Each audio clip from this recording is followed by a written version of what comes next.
Salut tout le monde. Donc, le SSP tient toujours à vous informer le plus possible sur plein de trucs, entraînement, nutrition, etc. etc.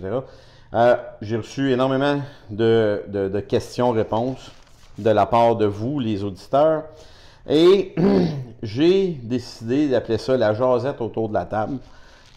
Donc, je vais répondre à vos questions de façon le plus précise possible. Les réponses que je vais vous donner, c'est les réponses auxquelles que moi, je travaille régulièrement. C'est mon vécu. Ça se peut qu'il y ait des gens qui ne soient pas d'accord. Si vous n'êtes pas d'accord, vous êtes les bienvenus. Je n'ai pas vraiment de problème avec ça. Je suis là pour vous aider à mieux comprendre le milieu de l'entraînement puis les questions que vous avez. Donc, comme je dis toujours à mes étudiants puis aux clients, posez-moi n'importe quelle question sur n'importe quoi, sauf en nutrition. Donc, vous êtes informés. La première question pour ces capsules, c'est comment on fait pour être le meilleur coach? Donc, il faudrait définir premièrement c'est quoi être meilleur. Je ne considère pas que quelqu'un est meilleur qu'un autre. Je considère juste que peut-être il y a des entraîneurs qui vont avoir plus de spécialité qu'un autre. Il y a des entraîneurs qui vont être très très bons en nutrition, en hypertrophie, en force. Et je pense pas vraiment qu'on est là pour juger de l'orientation d'un entraîneur au niveau entraînement. Cela dit, mettons qu'on va dans le sens de la question, le meilleur coach, la première affaire, c'est étudier.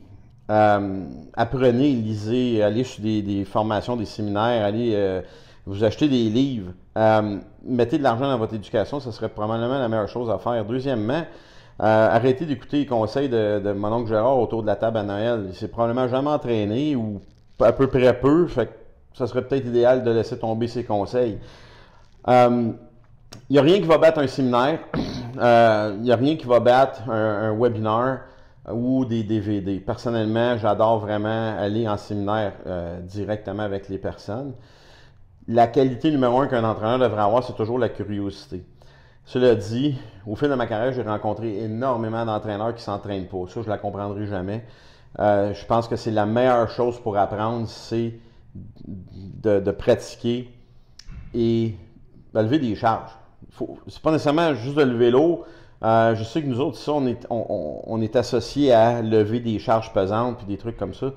Il n'y a pas juste ça, là, des sets de 12, ça se fait pas trop léger, mais si vous donnez, par exemple, un squat à un client, assurez-vous d'être capable d'en faire un comme il faut. Donc, qu'est-ce qui fait qu'on devient meilleur?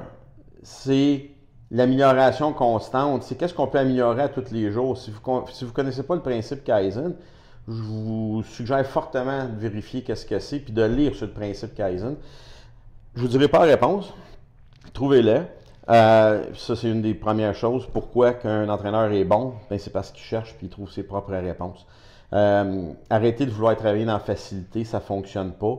Puis, la meilleure chose que vous pouvez faire, c'est lisez 10 lignes d'un livre en rapport avec votre travail, entraîneur, par jour.